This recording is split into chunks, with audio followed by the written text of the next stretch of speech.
Cumprimento a igreja com a paz do Senhor. Amém. Vamos abrir as nossas Bíblias. Palavra do Senhor no livro de Neemias, capítulo de número 4.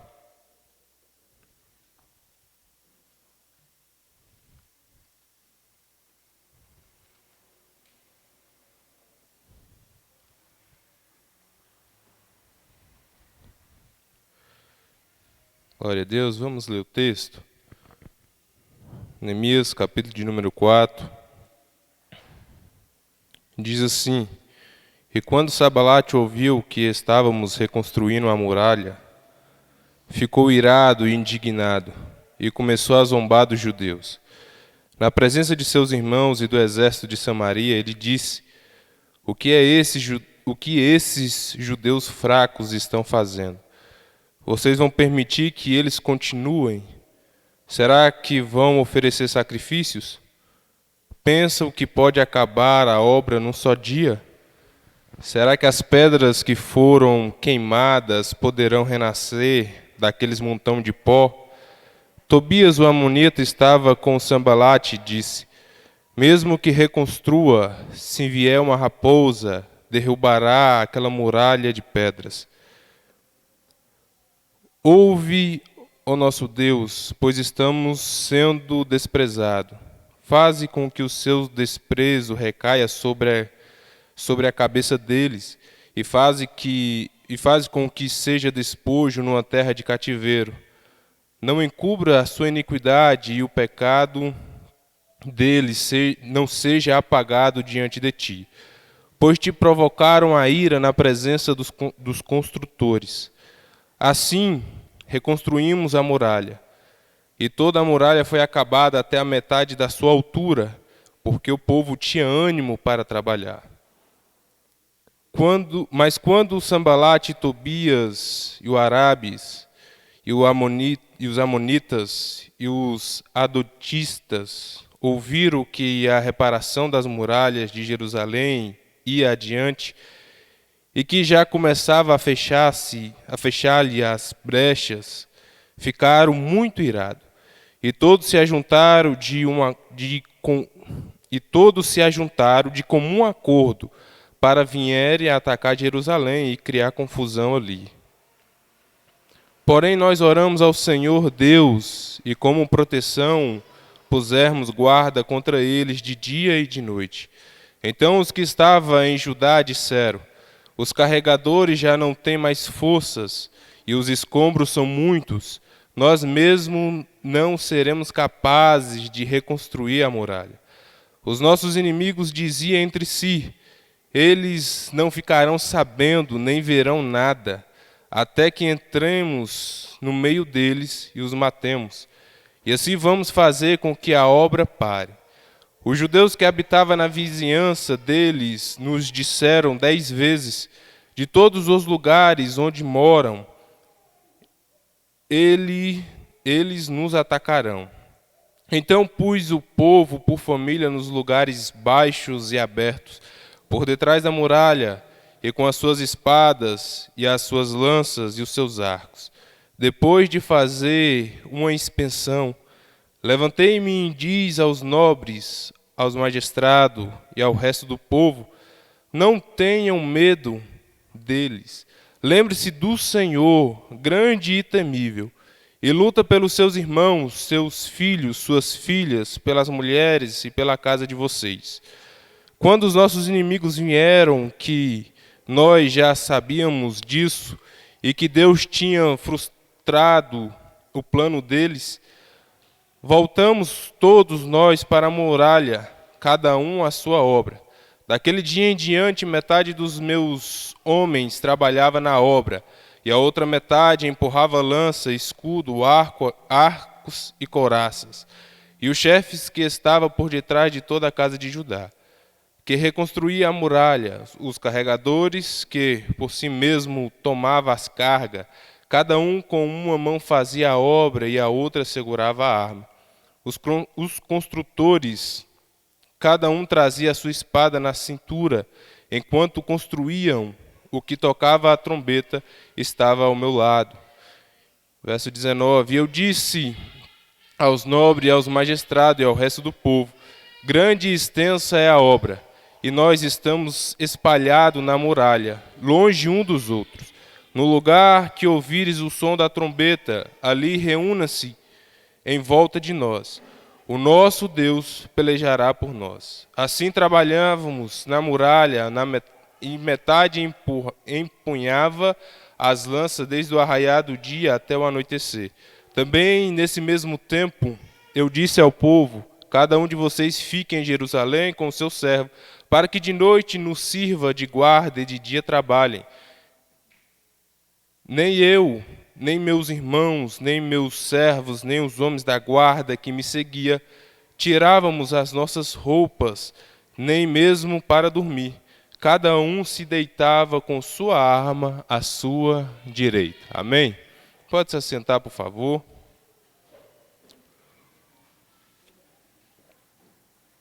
Glória a Deus. Esse é um texto bastante interessante, do qual nós vamos estar refletindo sobre ele. Eu queria com você fazer uma retrospectiva daquilo que já foi dito e ministrado nos cultos de terça-feira. As 2 terça-feiras anteriores foi uma terça-feira bendita, foi bastante ministrado, uma palavra diretamente dos céus aos nossos corações. E como já foi dito aqui, esse livro de Neemias vai fazer um tratado sobre liderança. Liderança essa que nós exercemos no ambiente familiar. Liderança essa que podemos exercer no nosso ambiente profissional, no nosso ambiente social. E também, como nós aprendemos nas terça-feiras, é uma liderança também espiritual. Neemias, ele era o copeiro do rei, e ele estava no palácio, na cidade dos Medo-Persa, uma cidade que era rica, estava protegida. Neemias estava num lugar bom, mas ele recebe a visita do seu irmão, e ele pergunta como é que estava a situação de Jerusalém. Jerusalém já tinha voltado à sua terra. A primeira leva nós sabemos que foi com Zorobabel, a segunda leva com Esdra, e a terceira leva com Neemias. Mas Neemias, no início dessa história, ele vai perguntar como Israel estava. E o relato que o seu irmão trouxe não era dos melhores. Ele vai dizer lá no capítulo de número 1, verso de número 3, que o povo estava em grande miséria, desprezo, e os muros de Jerusalém fedido, e as suas portas queimadas a fogo. O texto nos diz que Neemias lamentou, Neemias chorou, Neemias ficou triste com aquilo que o povo estava passando, estava sofrendo. Mas o que me chama a atenção nesse capítulo é que Neemias ele não fica somente nas palavras, ele não somente lamenta a situação do povo de Israel, mas ele faz algo para que possa mudar a história, para que possa mudar a vida daquele povo. Ele não se conforma em ficar apenas na oração. Não que a oração não seja importante, é de suma importância, como é importante orar, como é importante interceder pelo próximo, se colocar no lugar do próximo. Mas Neemias, ele coloca a mão na massa, ele vai até Jerusalém, ver o que estava acontecendo. O cristianismo do qual nós vivemos é um cristianismo prático. Ele deve ser praticado nas nossas ações, no nosso agir, no nosso modo de viver. Nas palavras de Jesus, ele vai dizer: olha, eu tive fome e me deste o que comer. Eu estava nu e me deste o que vestir. Eu estava preso e foi me visitar.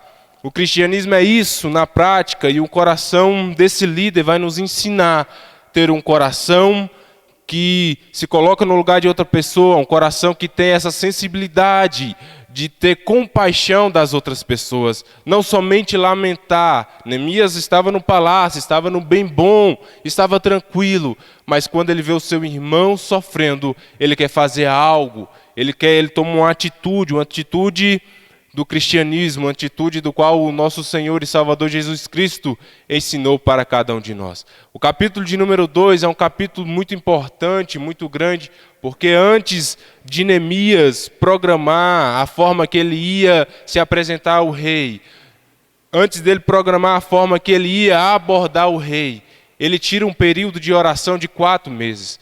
E me leva a pensar que esse período de oração que Neemias se tirou para orar, foi uma oração com alvo definido, foi uma oração cheia de propósito, foi com uma oração que tem os seus alvos já direcionados. Quando nós lemos o capítulo de número 2 de Neemias, nós vemos uma programação da forma que ele se apresenta para o rei, a forma que ele aborda o rei, a forma que ele pede a ajuda do rei. E eu acho interessante no verso de número 8 que ele vai dizer: e o rei, tudo que eu pedi, o rei me concedeu, mas segundo a boa mão do Senhor que estava sobre mim. A dependência do Senhor. Isso me leva a pensar, e eu pego isso como prática, que nós devemos ter uma oração com propósito, uma oração com alvo definido. O capítulo de número 2 de Neemias, um capítulo extraordinário. Que capítulo maravilhoso, cada porta, o seu significado, um mais importante do que o outro. E aqui eu destaco a porta do gado, a porta da ovelha, que vai trazer a referência de Jesus, a porta da salvação, a porta da liberdade, a porta da provisão. Ele é a porta de que cada um de nós tivemos acesso por ele. Acesso da salvação nós passamos por ele. Acesso da vida eterna nós passamos por ele. E é interessante que essa porta, a única de todas as portas, é essa porta. A porta do gado, a porta da ovelha, é a porta consagrada. É a porta separada, a porta ungida, o Cristo que veio ao mundo para me dar a salvação e para te dar a salvação também. E o que é interessante também nessa porta é que os sacerdotes reconstruíram ela, os sacerdotes reedificaram ela, simplesmente apontando para o sumo, o poderoso, o supremo sacerdote, aquele que nos representaria diante de Deus, aquele que se colocaria no meu e no seu lugar, aquele que recebeu a nossa penalidade. Ele é o sumo sacerdote. Glória a Deus por isso. Porta das águas, porta do vale, quantas portas importantes nós passamos e refletimos. Porta do monturo, uma porta que só se abre de dentro para fora, uma porta que não pode se abrir de fora para dentro, porque é uma porta de descarte da nossa má natureza, do nosso velho homem. Que importante e que significado essas portas traz para as nossas vidas espirituais. Mas no capítulo de número 3, Neemias vai descrever o povo animado, o povo reconstruído, na sua liderança, como líder espiritual daquele povo. Ele organiza aquele povo, ele coopera com aquele povo, ele aprova aquele povo, ele se comunica com aquele povo, e a obra do Senhor está avançando, a obra do Senhor está crescendo, as portas estão sendo edificadas, o muro está sendo levantado. E todas as vezes que nós estamos servindo ao Senhor e fazendo a sua obra com excelência, fazendo a sua obra com amor, e nós vemos a obra do Senhor avançar, o inimigo se levanta, o inimigo se incomoda. Não seja apenas na nossa vida ministerial, mas na nossa vida profissional, na nossa vida familiar, em todas as áreas da nossa vida. Toda vez que nós avançamos, toda vez que nós crescemos, vai incomodar alguém. E o texto vai nos ajudar a entender quem ele incomoda, incomodar os nossos inimigos, e vai nos trazer a ideia e a compreensão de como nós devemos comportar num ataque, com os ataques dos inimigos à nossa vida. O texto vai dizer que Sambalate ficou irado, porque ele ficou sabendo que as portas estavam sendo restauradas, o muro reconstruído. E nesse texto vai trazer também na memória o planejamento que o inimigo faz para nos abater, para nos entristecer, para nos fazer desistir do nosso sonho. O verso de número 1 vai dizer que o inimigo ficou irado e indignado. O inimigo ficou incomodado com o crescimento do povo, com a obra que o povo estava fazendo. E assim as nossas vidas. E vai dizer que o inimigo começou a zombar dos judeus. Começou a chamar esses judeus de fraco. Olha aí o verso de número 2. O que fazem estes fracos judeus? O que eles estão fazendo? Olha o verso de número 2, parte C. As pedras que foram queimadas poderão de fato renascer daqueles montões de pó. O verso de número 3, mesmo que eles reconstruam, se vier uma raposa, derrubará aquela muralha de pedra. Acusação, Apocalipse capítulo de número 12, verso de número 10, vai dizer que o nosso inimigo, ele é acusador e ele nos acusa de dia e de noite. É para isso que ele veio, para nos acusar, para apontar as nossas falhas, os nossos erros, para zombar, para atribuir culpa, para difamar, para caluniar, para colocar em dúvida os nossos projetos, os nossos planos. Olha o que ele fala, será que eles vão reconstruir esses fracos judeus? Ele vem apontar as nossas limitações, que de fato nós somos fracos e limitados, mas nós dependemos de um Deus que tudo pode, e é isso que Neemias vai fazer quando ele recebe esses primeiros ataques, lá no capítulo de número 2, verso 19.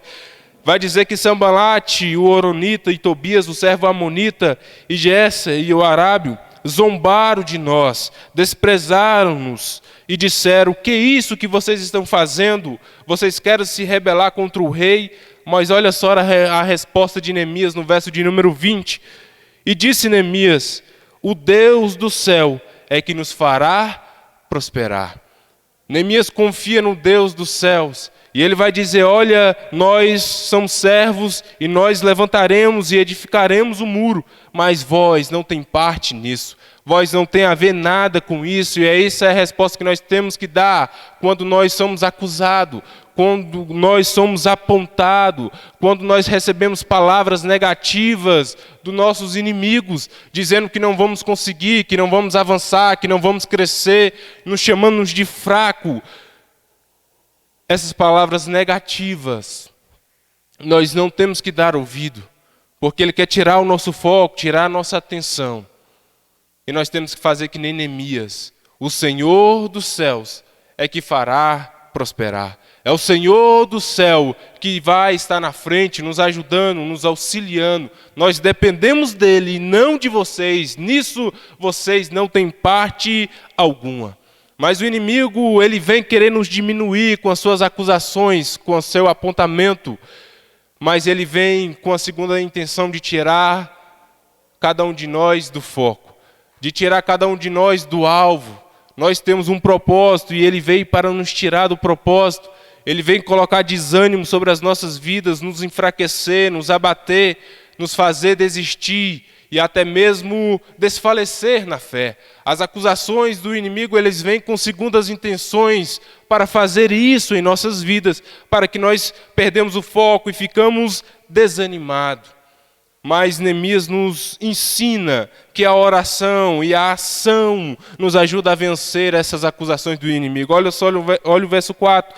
Ouve, ó Senhor, nosso Deus, estamos sendo desprezados. É uma oração de Neemias. Neemias não dá ouvido às acusações. Neemias não para discutir com seus inimigos. Neemias não senta à mesa para debater com seus inimigos, não. Ele leva a Deus em oração. Ele apresenta a Deus em oração. Ele não perde tempo, porque o inimigo quer que nós perdamos tempos aqui discutindo com ele, debatendo com ele. Mas nós temos que ter essa compreensão que desse projeto, desse reino, ele não tem parte nenhuma. Então nós vamos orar ao Senhor, voltamos em oração ao Senhor. E o verso 6 vai nos dizer: e assim reconstruímos a muralha. É orar e ação. É orar e agir. A oração e a ação mandam juntas. Elas não se separam. Devemos orar e agir. E nós reconstruímos o muro. Nós não perdemos o foco, nós não vamos parar de trabalhar, nós não vamos parar de adorar o Senhor, nós não vamos parar de seguir à frente, de fazer a obra do Senhor. Eu vou orar e também vou trabalhar perante esse reino, eu vou orar e vou se movimentar, eu vou orar e vou trabalhar para o Senhor, eu não vou parar. Porque nisso tudo o inimigo tenta nos desanimar. Olha só, parte B do verso 6. E toda a muralha foi acabada até mesmo a metade da sua altura, porque o povo tinha ânimo para trabalhar. Quando nós olhamos ao Senhor, quando nós olhamos para o Senhor, nós ficamos animados. Quando nós olhamos para a cruz de Cristo, nós sabemos que na cruz de Cristo é uma vitória para as nossas vidas. Nós não vamos parar com as acusações do inimigo. O inimigo vai usar até mesmo o nosso passado para acusar de cada um de nós. Ele vai lembrar de coisas passadas, de erros passados que cometemos para acusar, para nos desanimar. É assim que ele faz, ele é um acusador e um acusador nato. Ele vem acusar. Ele vai usar até o nosso passado, mas nós podemos declarar a forma que Paulo declarou aos filipenses: esquecendo das coisas que para trás ficam, eu avanço para as coisas que estão diante de mim. Eu prossigo para o alvo e para o prêmio da soberana vocação em Deus, em Cristo e Jesus. Nós temos um alvo, nós temos um destino, nós temos um propósito a ser seguido, mesmo que ele use o nosso passado para nos acusar. Paulo está dizendo: olha, eu esqueço as coisas que para trás ficam, eu olho para o alvo que é Cristo e Jesus. O escritor aos Hebreus vai dizer também no capítulo de número 2, capítulo 12, verso de número 2, olhando firmemente para o autor e consumador da nossa fé, Jesus Cristo. O inimigo ele tenta tirar a visão de Jesus das nossas vidas. O inimigo ele quer que nós olhemos para nós mesmos. E quando nós olhamos para nós mesmos, nós vamos ficar desapontados, nós vamos ficar desanimados. Mas o Neemias fala que o povo tinha ânimo para trabalhar, porque não perdeu tempo com a acusação. Ele olhou para o Senhor Jesus Cristo, e quando nós olhamos para o Senhor Jesus Cristo, a nossa confiança aumenta. Quando nós olhamos para o Senhor Jesus Cristo, a nossa coragem, a nossa determinação, a nossa energia, a nossa força, a nossa disposição, ela é renovada. Toda vez que eu dou ouvido à acusação do inimigo, eu perco a esperança. Mas quando eu olho para o Senhor, o autor e consumador da nossa fé, Ele me fortalece, Ele me satisfaz, Ele é comigo, Ele me dá vigor, Ele me dá vida para continuar. A primeira artimanha do inimigo é acusar, é lançar acusações para nos diminuir. Olha só o verso 7, a segunda acusação, a segunda artimanha que o inimigo faz para conosco. Mas quando Sambalate e Tobias, e o Arabes, e o Amonita, e os Adotistas ouviram que a reparação das muralhas de Jerusalém ia adiante, e já começava a fechar-lhes as brechas, ficaram muito irados, incomodados. Olha o verso de número 8, e todos se ajuntaram de comum acordo para vir e atacar Jerusalém e criar confusão ali. Essa é a segunda artimanha do inimigo para as nossas vidas: trazer confusão, trazer desordem, trazer bagunça, trazer caos, trazer conflito no meio do povo de Deus. É isso para que ele veio, é uma das armas deles.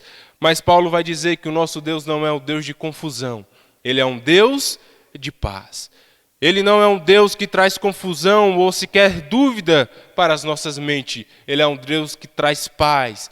E Paulo vai nos dizer também que é uma paz excelente, uma paz muito grande, é uma paz que vai além do entendimento humano, é uma paz que blinda o nosso coração, a nossa mente, é uma paz que guarda os nossos corações e as nossas mentes. O nosso Deus não é um Deus de confusão, e é um Deus de paz. Todas as vezes que eu sinto-me confuso com algo no meu relacionamento, ou no meu trabalho, ou na minha casa, toda vez que eu vejo um ambiente de confusão, eu tenho que ter o discernimento que aquilo não é certo. O inimigo ele veio para trazer confusão, veio para trazer desordem, bagunça, caos, conflito no nosso meio. Mas o Senhor ele vem ministrar a paz sobre as nossas vidas. Não a paz que o mundo dá, mas a paz do Senhor, a paz eterna, a paz permanente, a paz que vive e reina para todo sempre. Ele veio para trazer a paz.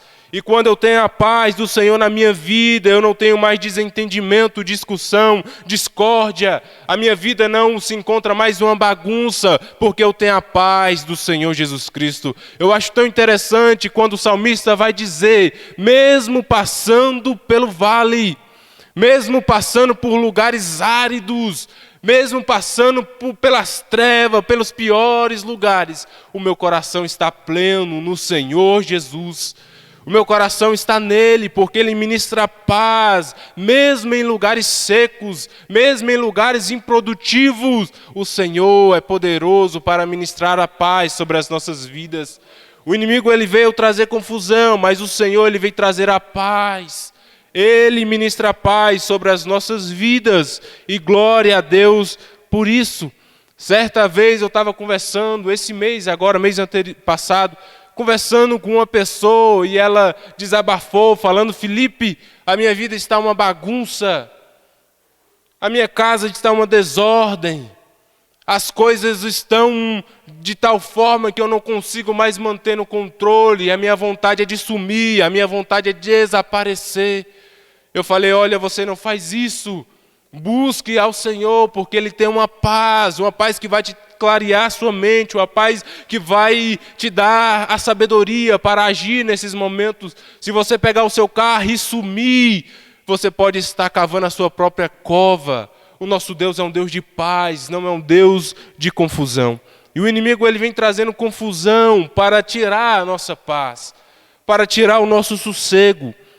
Olha só o verso de número 11. E os inimigos diziam entre si: eles não ficarão sabendo e nem verão nada até que entremos no meio deles e os matemos. E assim vamos fazer com que a obra pare. Olha só a finalidade. O inimigo ele traz acusação. O inimigo ele vai trazer confusão, desordem. Para fazer o quê, irmão Felipe? Para entrar, para abrir brecha. E quando ele entra e acha essa brecha, ele vai matar. Essa é a intenção do inimigo. Entramos e matamos, com a finalidade de parar a obra, de travar a obra. Isso é a artimanha do inimigo, é a intenção de trazer confusão, é a intenção de trazer acusações, é a intenção de trazer morte, de entrar e trazer morte. Mas olha só comigo o verso de número 9. Para aqueles que oram, para aqueles que vigiam, para aqueles que estão atentos ao Senhor Jesus, Neemias vai dizer: olha, o inimigo ele veio para trazer confusão, o inimigo vem trazer acusações, o inimigo quer entrar no nosso meio para matar. Mas o verso de número 9 ele vai dizer: porém nós oramos ao nosso Deus, e como proteção pusemos guarda contra eles de noite e de dia. Novamente orar. Tiago vai nos dizer que uma oração do justo é poderosa.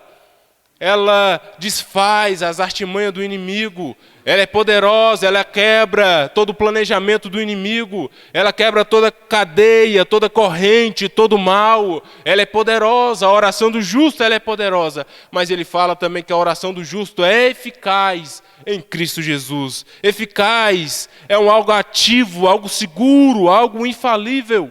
E Neemias está falando que só estamos sofrendo um ataque. O inimigo vem e vem de uma forma organizada, querendo entrar no nosso meio, mas nós oramos ao nosso Senhor.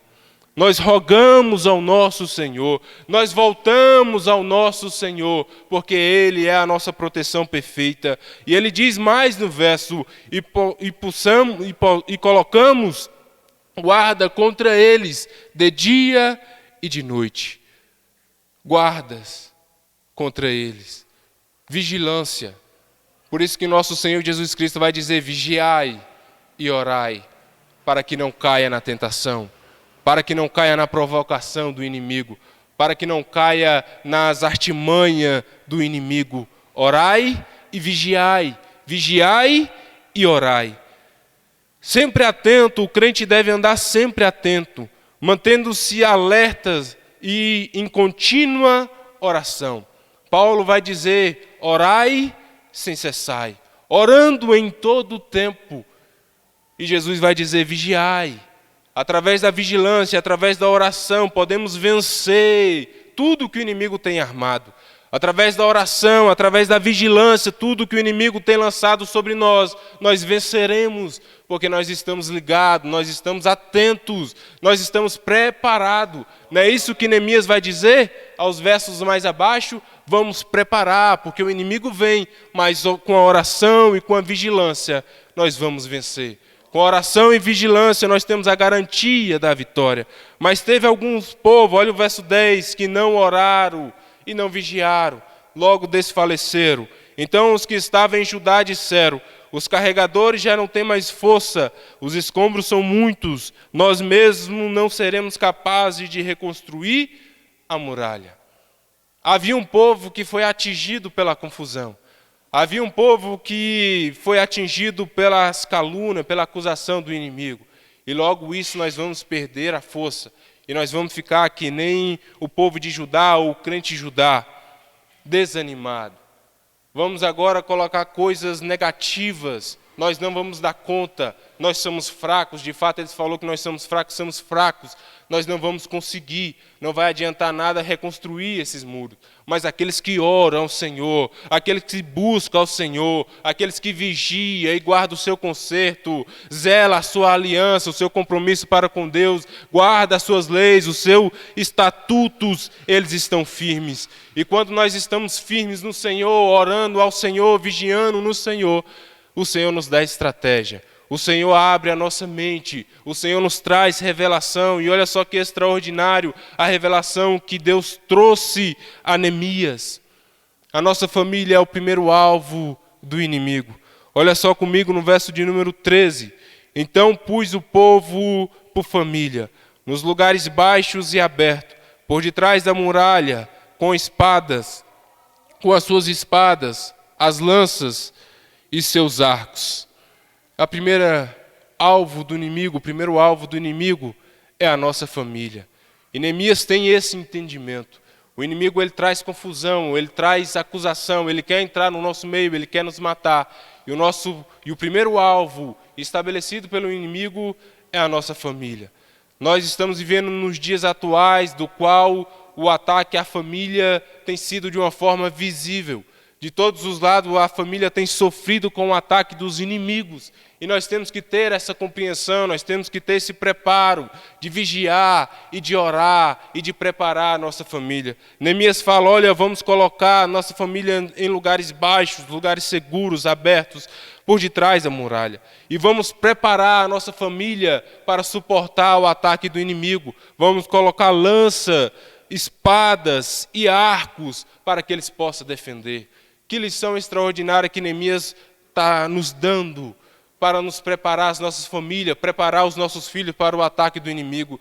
Nós temos que ensinar a nossa família a temer ao Senhor. Nós temos que ensinar os nossos filhos a confiar no Senhor. Nós temos que ensinar os nossos filhos a obedecer, a ser fiel ao Senhor. Eles são o primeiro alvo do inimigo. O inimigo já vem para destruir, para matar, para trazer confusão. Mas quando ele vier, a nossa família vai estar preparada. Os nossos filhos vão saber defender. Os nossos filhos vão guardar a palavra do Senhor no seu coração e não irão pecar contra ele. Glória a Deus. Neemias está nos ensinando, olha, vamos proteger a nossa família. O verso de número 14 vai dizer, e depois de fazer a inspeção, levantei-me e disse aos nobres, aos magistrados e ao resto do povo, não tenha medo deles. Lembre-se do Senhor, grande e temível, e lute pelos seus irmãos, pelos seus filhos, suas filhas, pelas mulheres e pela casa de vocês. Neemias está falando, olha, nós temos que guardar a nossa casa, nós temos que proteger a nossa casa. E como nós protegemos o nosso lar? Neemias vai nos ensinar e vai dizer, não temas, não tenha medo. Hoje eu estava vendo um estudo sobre não temer. E o autor do estudo vai dizer que na Bíblia há 365 não temas. Ou seja, um não temas para todos os dias do ano. Não temas porque o Senhor está conosco. Não temas porque o Senhor é que nos fortalece. Não é isso que Isaías vai dizer no capítulo de número 41, verso de número 10? Não temas porque eu sou contigo. Não te assombres porque eu sou o teu Deus. Eu te fortaleço, eu te ajudo, eu te sustento com minha destra fiel. Não temas. É essa ministração que nós temos que levar na nossa casa, no nosso lar. Não temas. Nós não podemos temer, porque maior é aquele que está conosco do que o que está no mundo. Paulo vai dizer, se Deus é por nós, quem será contra nós? Não temas, não pare, não desanime, vamos continuar a lutar, vamos continuar a trabalhar, vamos continuar a obra do Senhor. Não temas. Vamos preparar a nossa família, a nossa casa com a palavra do Senhor e ministrar sobre ele. Não temas, não vamos parar. O nosso Senhor é mais forte, é mais poderoso. Jeremias vai dizer: ninguém há semelhante a ti, ó Senhor. Tu és grande e grande é o teu nome em poder. Ele é grande, ele é insondável, ele é grande. E ele vai dizer outra coisa: lembre-se do Senhor, grande e temível. Lembra-se do Senhor. O Senhor, ele tem que ter um altar de adoração na nossa casa. Ele tem que ter um altar de exaltação, de primeiro lugar, de prioridade dentro da nossa casa. Neemias está falando: olha, lembra-se do Senhor. Não é isso que o salmista vai dizer? Lembra-se do Senhor e ficaremos livres dos nossos temores. Olhe para o Senhor, contemple ao Senhor e o nosso semblante será de alegria. Clame ao Senhor e Ele nos livrará do tempo da angústia, nos dias de angústia. Clame ao Senhor, busque ao Senhor, lembra-se ao Senhor que Ele vai nos proteger. É isso que ele está falando: olha, levanta um altar de adoração. Lembre-se do Senhor que é grande e temível. Lembre-se do Senhor, porque Ele é maior que todas as coisas. Protege a sua família, pois ela é o primeiro alvo do inimigo. O verso de número 15 já é o resultado daqueles que lembram do Senhor, daqueles que ministram na sua casa, daqueles que preparam seus filhos, preparam suas filhas, preparam as suas mulheres. O verso 15 vai dizer que os inimigos desistiram. Olha só, quando os nossos inimigos ouviram que já sabíamos disso e que Deus tinha frustrado os planos deles, voltamos todos nós para a muralha, cada um para a sua obra.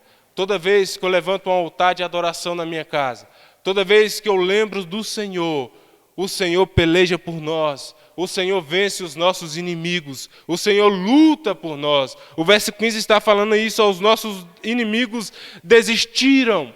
Os nossos inimigos foram vencidos. Os nossos inimigos, seus planos não foram adiante.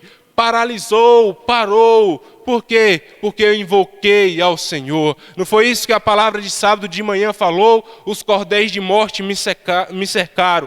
Então eu lembrei do Senhor, eu invoquei do Senhor e Ele me livrou da morte, Ele me livrou das trevas, Ele me livrou. É isso que devemos fazer: lembrar-se do Senhor, lembrar do Senhor, porque Ele é a nossa força, Ele é o nosso vigor, Ele é a nossa fortaleza, Ele é a nossa torre alta, Ele é a nossa fonte, Ele é a nossa rocha inabalável. Lembrai do Senhor. O verso de número 16 ao 18 vai dizer: e daquele dia em diante, metade dos meus homens trabalhava na obra, e a outra metade empunhava lanças, escudos, arcos e coraças. E os chefes que estavam por detrás de toda a casa de Judá, que reconstruía a muralha, os carregadores por si mesmo tomavam as cargas, cada um com uma mão fazia a obra e com a outra segurava a arma. Os construtores, cada um trazia a espada na cintura, enquanto construía, e o que tocava a trombeta estava do meu lado. Mesmo que o Senhor nos dê a vitória, mesmo que o Senhor nos entregue a vitória, mesmo que a nossa vitória já está garantida no Senhor, nós devemos vigiar. É isso que Neemias está falando. Trabalhei com uma mão, mas com a outra segurava a espada. Trabalhava com uma mão, mas na outra empunhava uma espada. Não deixava o inimigo. Nós estamos sofrendo ataque dos inimigos, ele está vindo de todos os lados. Por isso que nós temos que ser vigilantes. E Paulo vai nos ensinar isso em 1 Coríntios, capítulo 16, verso 13. Seja vigilante e permaneça firme na fé. Seja vigilante, esteja sempre vigilante. Não abre a guarda, não abre a brecha. O inimigo está ao nosso redor.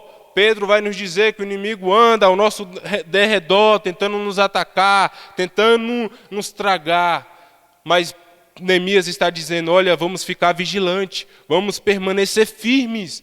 O Senhor é a nossa garantia, o Senhor é a nossa vitória, mas vamos permanecer firmes.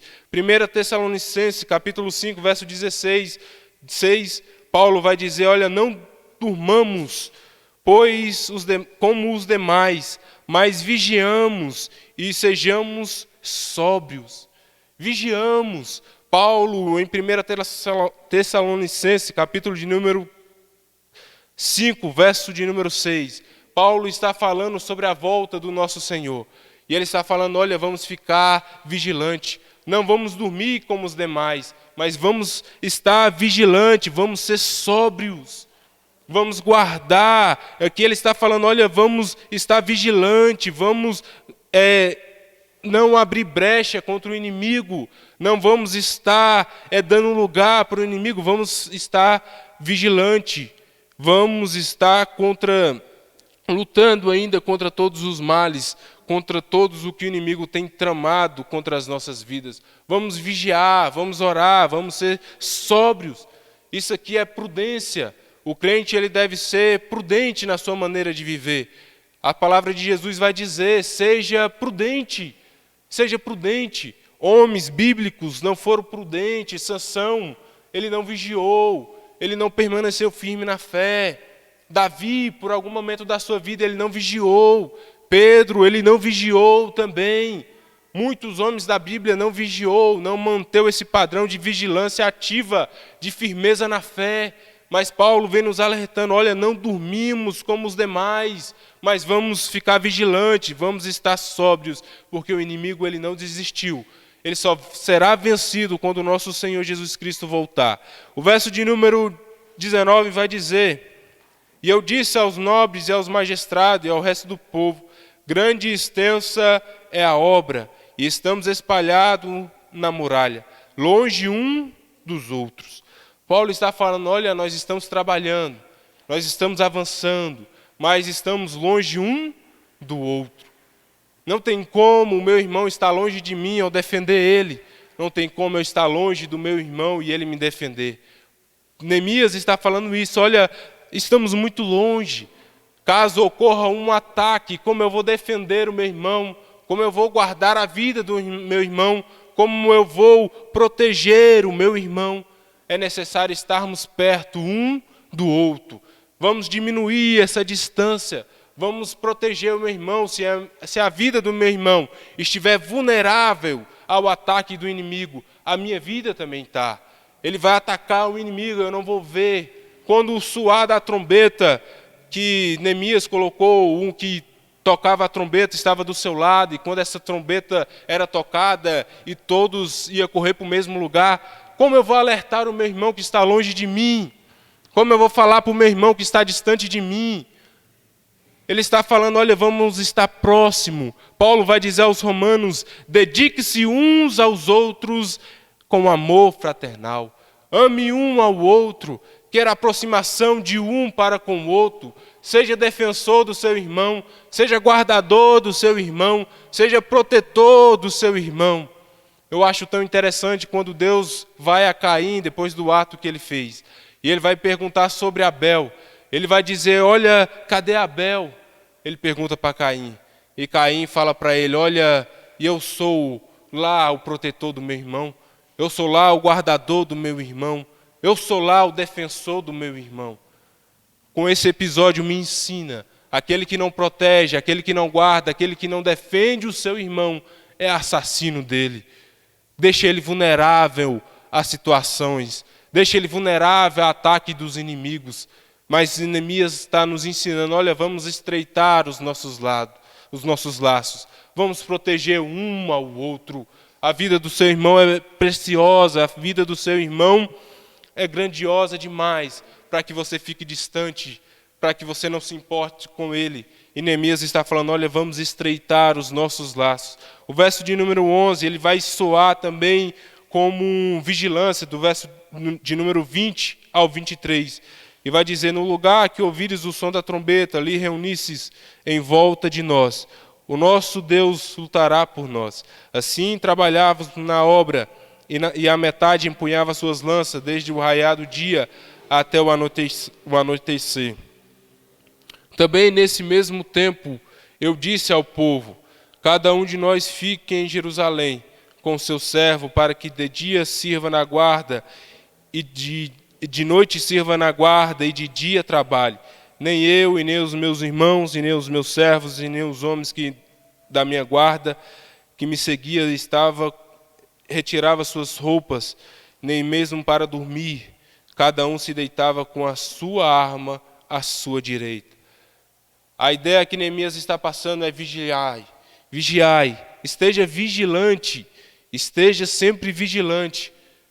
Proteja a vida do seu irmão, proteja a sua casa, proteja a sua família, proteja a vossa mulher, proteja a vossa casa. Esteja sempre vigilante. Mas no verso de número 6, ele vai trazer uma afirmação, e essa afirmação é poderosa. E ele vai dizer: o nosso Deus lutará por nós. Em outras traduções vai dizer: o nosso Deus pelejará por nós. Que verdade absoluta, que verdade sublime. Nós vamos travar a batalha, nós vamos lutar, mas as nossas guerras, é Ele que batalha por nós, é Ele que ganha por nós. E quando Ele luta por nós, essa vitória está garantida nele, através dele, por Ele. A vitória é nossa pelo sangue do nosso Senhor Jesus Cristo. 2 Crônicas, capítulo de número 20, verso 15, vai dizer: assim diz o Senhor, não temas, nem vos assuste por causa daquela grande multidão, pois a peleja não é vossa, mas de Deus. A peleja é do nosso Senhor e Salvador Jesus Cristo, Ele que peleja por nós. 2 Crônicas, capítulo 33, verso 8, vai dizer: eles vêm com um braço forte, mas conosco está o Senhor, o nosso Deus, para nos ajudar e para guerrear as nossas guerras. Ele que luta por nós. Êxodo capítulo 14 vai trazer o episódio do Mar Vermelho. O povo de Israel está cercado. Faraó vem atrás e o Mar Vermelho está na frente. Nós vemos muitas pessoas murmurar ali para Moisés, dizer: olha, Moisés, nós vamos morrer. Será que não tinha cemitério no Egito para que nós fomos enterrados lá? Você nos traz para morrer aqui, no deserto, aqui perante o Mar Vermelho. Mas Moisés diz para aquele povo: vede o livramento que o Senhor Deus fará. Ele pelejará por nós. Ele lutará por nós. Às vezes estamos assim, parecendo que estamos cercados, dentro de um cerco. O inimigo tem atacado, mas saiba nessa noite que o Senhor pelejará por nós. Ele é a nossa defesa. Não murmure, não pare, não desanime, mas saiba e vede o livramento do nosso Senhor. Vede a maravilha que Ele fará, mas só fará naqueles que confiam, naqueles que temem ao Senhor. E ainda naquele capítulo 14 de Êxodo, mais abaixo, os versos finais vão dizer: o Senhor pelejará por nós. Mas o próprio Deus vai falar: olha, Moisés, fala para que o povo marche. Deixe o povo marchar. Não fale para o povo parar. Que o povo marche, que o povo avança, que o povo continua, que o povo não olha para trás, não olha para o Egito, não olha para os inimigos vindos atrás, mas que o povo marche. E essa é a palavra de hoje à noite: marche. Não desista, não pare, não desanime. Se vocês têm ouvido alguma acusação, se o inimigo tem investido algum tipo de confusão na vida de vocês, no relacionamento de vocês, na casa de vocês, saiba que o nosso Deus é um Deus de paz, é um Deus que traz paz. Saiba que nenhuma brecha abrirá, nenhuma brecha o nosso inimigo terá, e ele não vai entrar no nosso meio, porque o nosso Senhor, Ele pelejará por nós. Basta vigiar, basta orar, basta buscar ao Senhor, lembrar-se do Senhor, levantar um altar de adoração ao Senhor, que grandes coisas Ele fará. Marche, não pare, o Senhor Deus pelejará por nós. Amém? Glória a Deus. Aleluia. Eu agradeço a oportunidade em nome do Senhor Jesus.